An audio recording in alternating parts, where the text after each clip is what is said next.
नमस्कार, स्वागत है आपका डीडी न्यूज पर। मैं हूं रेशमा आपके साथ। आइए नजर डाल लेते हैं इस वक्त की हेडलाइंस पर। बिहार में नीतीश कैबिनेट की अंतिम बैठक आज। सरकार गठन की प्रक्रिया के तहत नीतीश के इस्तीफा देने की संभावना। वहीं घरेलू झगड़े के बीच आज तेजस्वी करेंगे हार की समीक्षा। फरीदाबाद में आज होगी उत्तरी क्षेत्रीय परिषद की बैठक। गृह मंत्री अमित शाह की मौजूदगी में राज्य सरकारों के बीच समन्वय, पानी के बंटवारे जैसे अहम मुद्दों पर चर्चा की संभावना।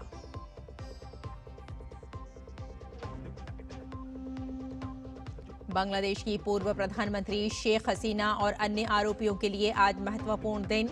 मानवता के विरुद्ध अपराध मामले में इंटरनेशनल क्राइम्स ट्रिब्यूनल सुनाएगा फैसला। मॉस्को में विदेश मंत्री डॉक्टर जयशंकर रूस के विदेश मंत्री सरगेई लावरोव से करेंगे मुलाकात। भारत रूस संबंधों पर होगी बातचीत। और भारतीय तीरंदाज कुशल दलाल ने जीटी ओपन इंडोर के पुरुष कंपाउंड वर्ग में जीता स्वर्ण। अमेरिका के स्टीफन हैंसन को डबल शूट ऑफ में दी मात।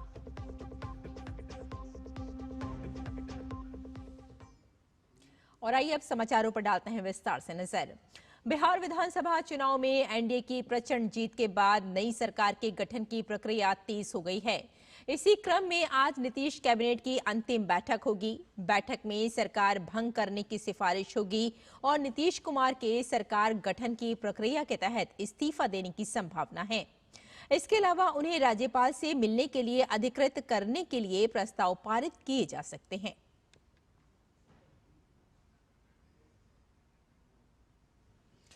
बिहार में नई सरकार के गठन की प्रक्रिया के क्रम में ही राष्ट्रीय लोक मोर्चा के राष्ट्रीय अध्यक्ष और पूर्व केंद्रीय मंत्री उपेंद्र कुशवाहा ने दिल्ली में केंद्रीय शिक्षा मंत्री और बिहार बीजेपी के प्रभारी धर्मेंद्र प्रधान से मुलाकात की। धर्मेंद्र प्रधान से एनडीए के अनेक नेताओं की मुलाकात को बेहद महत्वपूर्ण माना जा रहा है।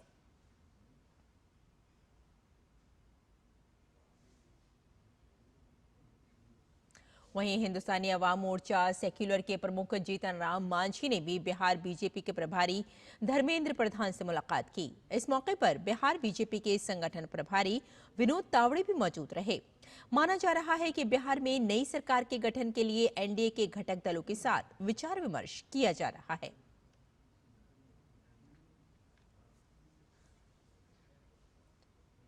वहीं एनडीए की नई सरकार के गठन की तैयारियां तेज हो गई हैं और शपथ ग्रहण समारोह को लेकर प्रशासन सक्रिय है। पटना के डीएम ने आदेश जारी करके कहा कि पटना का गांधी मैदान 4 दिन तक बंद रहेगा। आम लोगों के प्रवेश पर आज से 20 नवंबर तक पूर्ण प्रतिबंध रहेगा। माना जा रहा है कि गांधी मैदान में शपथ ग्रहण समारोह होने की संभावना है। मुख्यमंत्री नीतीश कुमार के बेटे निशांत कुमार ने जनता के समर्थन के लिए धन्यवाद देते हुए कहा कि ये पिछले 20 वर्षों में किए गए काम का परिणाम है और उम्मीद जताई है कि जनता का भरोसा विकास के रास्ते पर आगे भी बना रहेगा। हार के बाद लालू परिवार में मचे घमासान के बीच तेजस्वी यादव आज चुनाव में मिली हार की समीक्षा करेंगे। इसके लिए आरजेडी की बैठक बुलाई गई है। बैठक में तेजस्वी विधानसभा चुनाव में पार्टी के बेहद खराब प्रदर्शन के कारणों को तलाश करेंगे। इस बार आरजेडी ने 143 सीटों पर अपने उम्मीदवार खड़े किए थे, लेकिन जीत केवल 25 सीटों पर ही मिल पाई।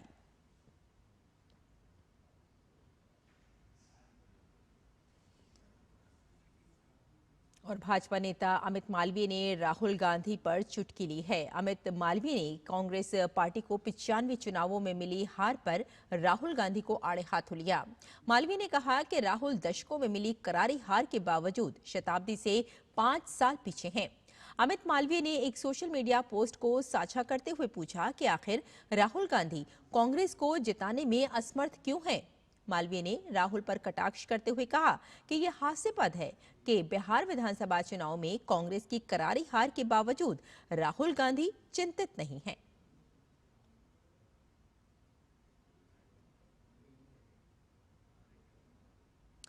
दिल्ली के लाल किला क्षेत्र में हुए कार विस्फोट मामले में एनआईए को बड़ी सफलता प्राप्त हुई है। एनआईए ने इस मामले में कश्मीर के रहने वाले आमिर राशिद अली नाम के एक शख्स को गिरफ्तार किया है।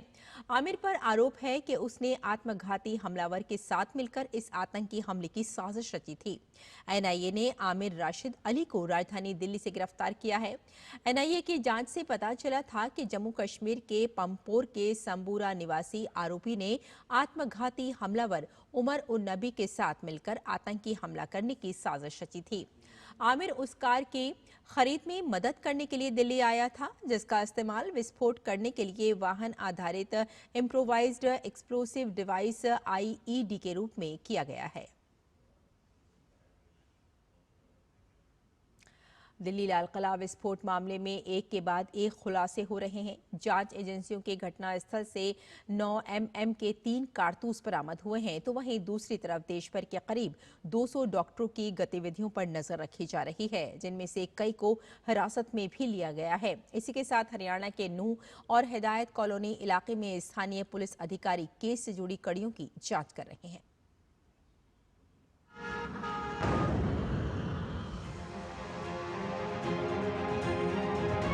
दिल्ली के लाल किले के बाहर हुए कार धमाके ने देश की राजधानी को हिला दिया था, लेकिन जांच जैसे जैसे आगे बढ़ रही है, वैसे वैसे इस मामले के कई अहम सुराग सामने आ रहे हैं। घटना स्थल से जांच एजेंसियों को 9 mm के 3 कारतूस मिले हैं, जिनमें से 2 जिंदा हैं, जबकि एक खाली खोखा है।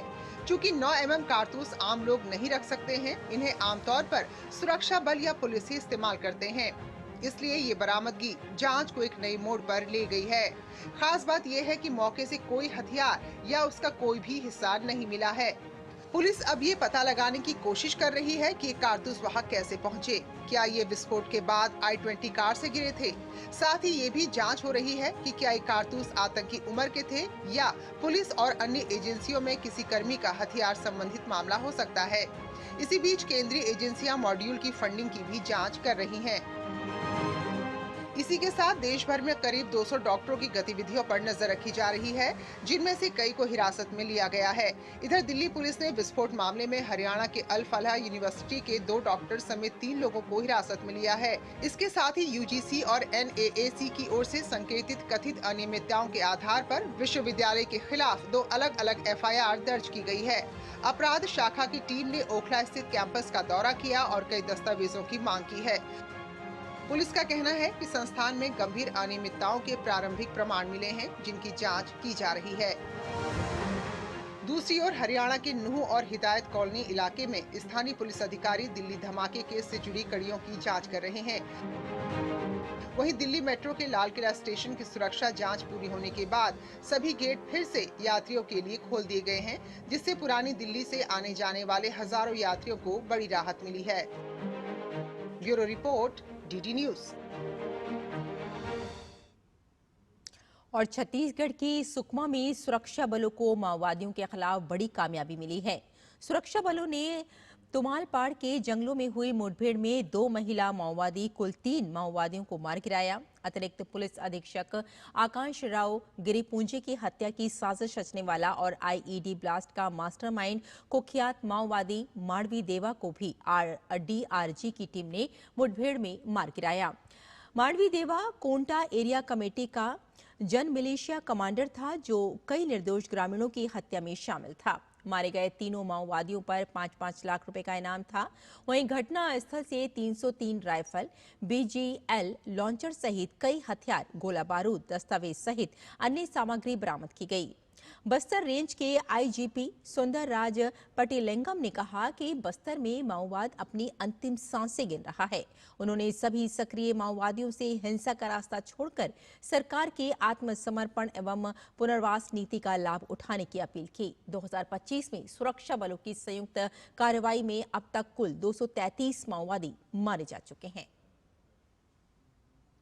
बस्तर संभाग के अंतर्गत प्रतिबंधित एवं गैरकानूनी CP मोदी संगठन के विरुद्ध में सुरक्षा बल द्वारा लगातार प्रभावी अभियान संचालित की जा रही है। अभियान के दौरान आज दिनांक 16 नवंबर को प्रातः 6 बजे से अनेक बार माओवादी एवं सुरक्षा बल के बीच में मुठभेड़ हुई।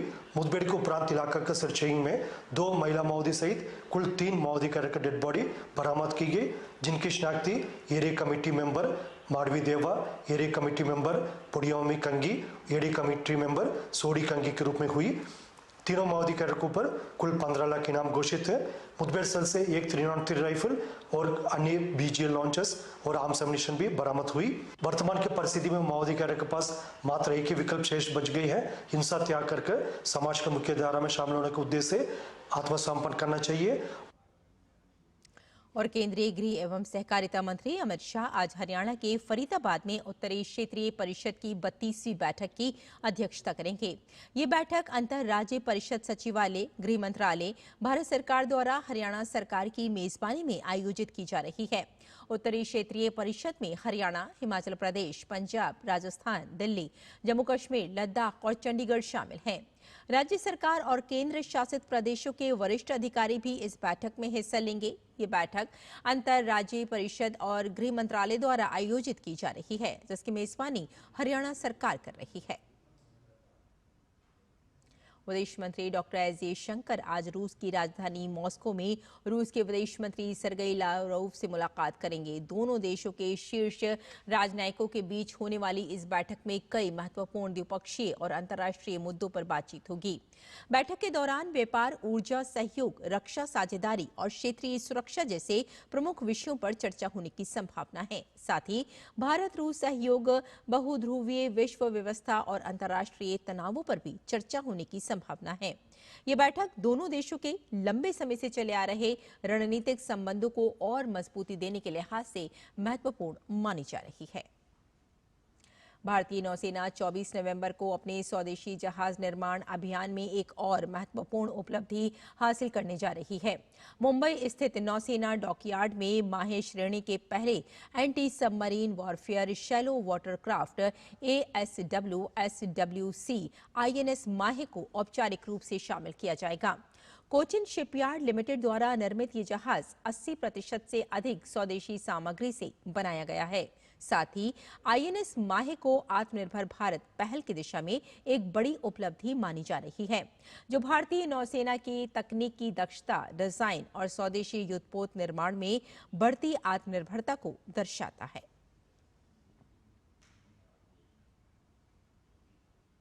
और दिल्ली में चल रहे अंतर्राष्ट्रीय व्यापार मेले में काफी संख्या में प्रदर्शक अपने उत्पादों को प्रदर्शित कर रहे हैं। यहां आजमगढ़ की साड़ियां जहां आकर्षण का केंद्र बनी हुई हैं, तो वहीं एक जिला एक उत्पाद के तहत भी उत्पाद प्रदर्शित किए गए हैं। और क्या खास है इस अंतर्राष्ट्रीय व्यापार में, बता रहे हैं हमारे संवाददाता गिरीश निशाना अपनी इस रिपोर्ट में। दिल्ली के भारत मंडप में 44वां भारत अंतर्राष्ट्रीय व्यापार मेला चल रहा है। इस बार मेले की थीम एक भारत श्रेष्ठ भारत रखी गई है। भारत मंडपम में चल रहे अंतर्राष्ट्रीय व्यापार मेले में काफी संख्या में प्रदर्शक अपने उत्पादों को प्रदर्शित कर रहे हैं। यहाँ महिला उद्यमी भी काफी संख्या में देखे जा सकती हैं। इस अंतर्राष्ट्रीय व्यापार मेले का प्रदर्शकों को बेसब्री से इंतजार रहता है। पूरे साल भर हमें ट्रेड फेयर का इंतज़ार रहता है, क्योंकि इंटरनेशनल लेवल पे ये जब मेला होता है तो हमें बहुत अच्छा लगता है कि हमारे B2B संपर्क बनते हैं। रिटेल में भी हमारा प्रोडक्ट काफ़ी सेल होता है। उत्तर प्रदेश के आजमगढ़ से आए मोहम्मद ताबिश भी हर साल की तरह इस बार सिल्क की साड़ियां लेकर यहां पहुंचे हैं।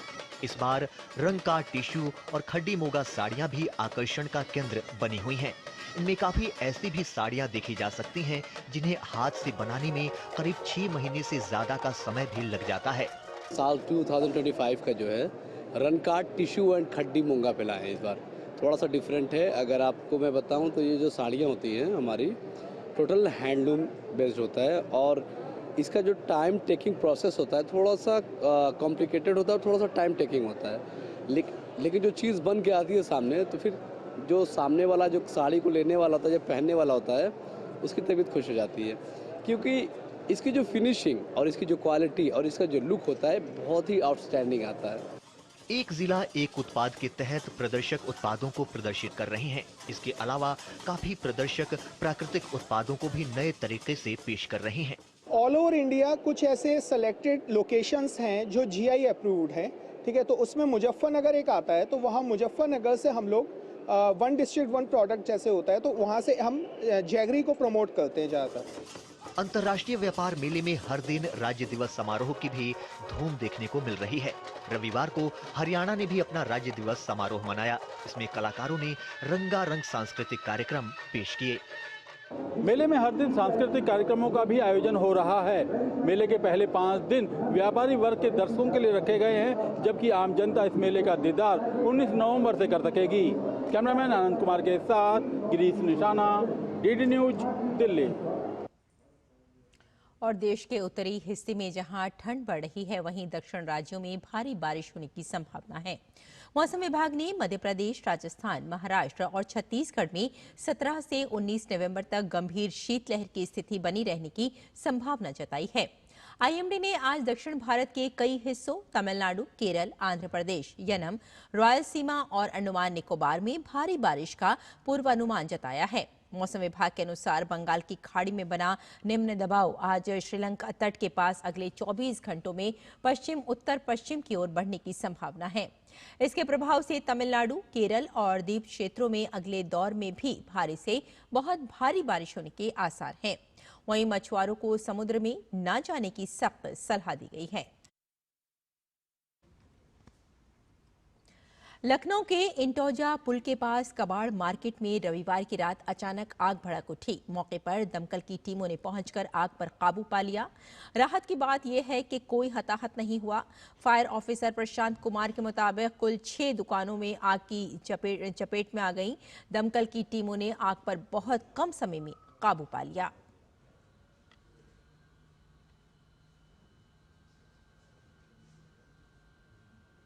रात में जो है हमें 12:22 की सूचना मिली कि इटौजा फ्लाईओवर के बगल में जो है 4-5 गुमटियों में आग की सूचना है। तो फायर स्टेशन बस्ती तालाब से 2 गाड़ियां जो है घटनास्थल के लिए आई और पहुंचकर हम लोगों ने देखा तो साइकिल वर्कशॉप, मोटरसाइकिल वर्कशॉप और इलेक्ट्रिक की दुकानों में जो है आग लगी थी। आग को जो है काफी कम समय में ही बुझा लिया गया। आग पूरी तरह से बुझ चुकी है, कोई जनहानि नहीं है। और पश्चिम बंगाल ने एसआईआर के दूसरे चरण में प्रवेश कर लिया है। गणना प्रपत्र वितरित करने के बाद बीएलओ ने फॉर्म वापस लेना शुरू कर दिया है।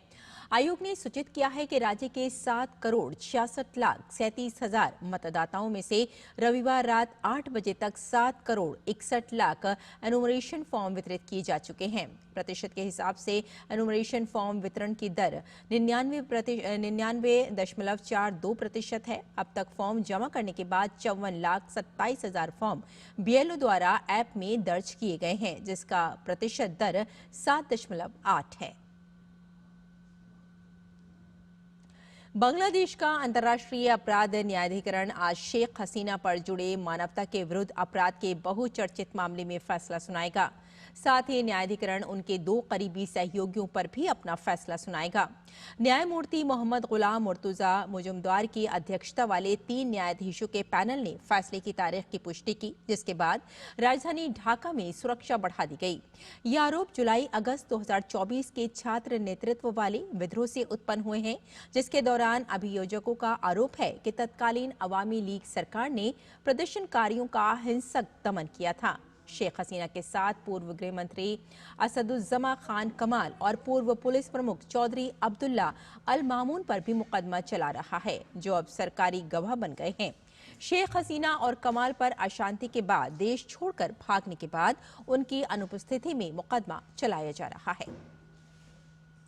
ब्रिटेन की लेबर पार्टी की सरकार ने शरणार्थियों के लिए नियम काफी सख्त करने का फैसला लिया है। सरकार ने कई सुरक्षा प्रावधान घटाने और कई तरह की सुविधाएं बंद करने की घोषणा की। सरकार का कहना है कि यह कदम अवैध प्रवास पर रोक लगाने के लिए जरूरी है। नए नियम डेनमार्क के सख्त मॉडल की तर्ज पर बनाए जा रहे हैं। माना जा रहा है कि प्रधानमंत्री कीर स्टारमर पर रिफॉर्म यूके जैसी एंटी इमिग्रेशन पार्टी का काफी दबाव है, जिसकी लोकप्रियता तेजी से बढ़ रही है। इसी कारण सरकार ने अपनी नीति और कड़ी कर दी है। वहीं गृह मंत्री शबाना महमूद ने साफ कहा कि वे शरणार्थियों को मिलने वाला गोल्डन टिकट यानी आसान फायदा खत्म करेंगी।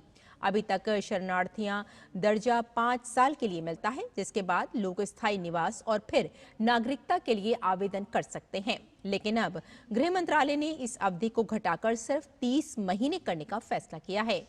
यानी शरणार्थियों को लंबे समय तक सुरक्षित दर्जा मिलना अब पहले जैसा आसान नहीं रहेगा।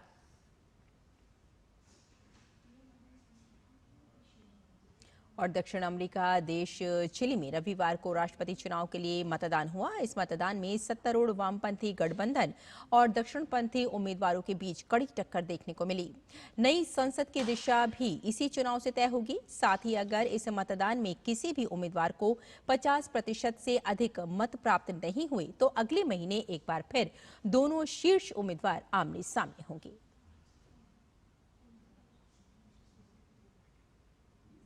भारतीय तीरंदाज कुशल दलाल ने लग्जमबर्ग में GT open indoor world series के पुरुष कंपाउंड वर्ग का खिताब जीत लिया है।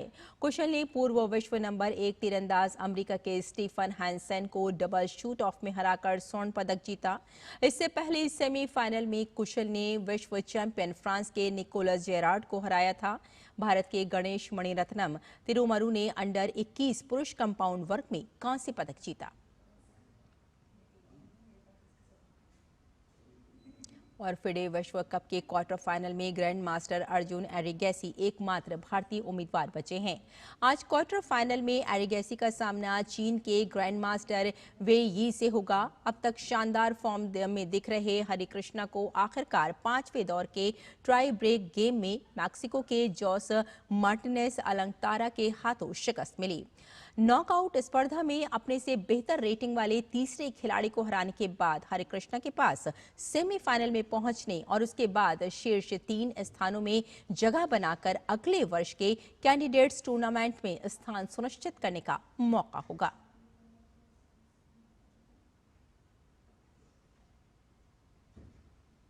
और टोक्यो में जारी डेफलिम्पिंग के पहले दिन भारत के बधिर खिलाड़ियों का शानदार प्रदर्शन देखने को मिला। भारत की झोली में 4 पदक आए, जिसमें 1 स्वर्ण, 2 रजत और 1 कांस्य पदक शामिल रहा। पुरुषों की 10 मीटर एयर राइफल स्पर्धा में धनुष श्रीकांत ने स्वर्ण पदक हासिल किया। वहीं भारत के मोहम्मद वानिया ने रजत पदक जीता। धनुष ने 252.2 पॉइंट्स के साथ बधिर खिलाड़ियों में नया वर्ल्ड रिकॉर्ड बनाया। महिलाओं की 10 मीटर एयर राइफल में भारत की माहित संधू ने 250.5 अंक के साथ रजत पदक अपने नाम किया। भारत की ही कोमल मिलिंद वाघमारे ने कांस्य पदक जीता।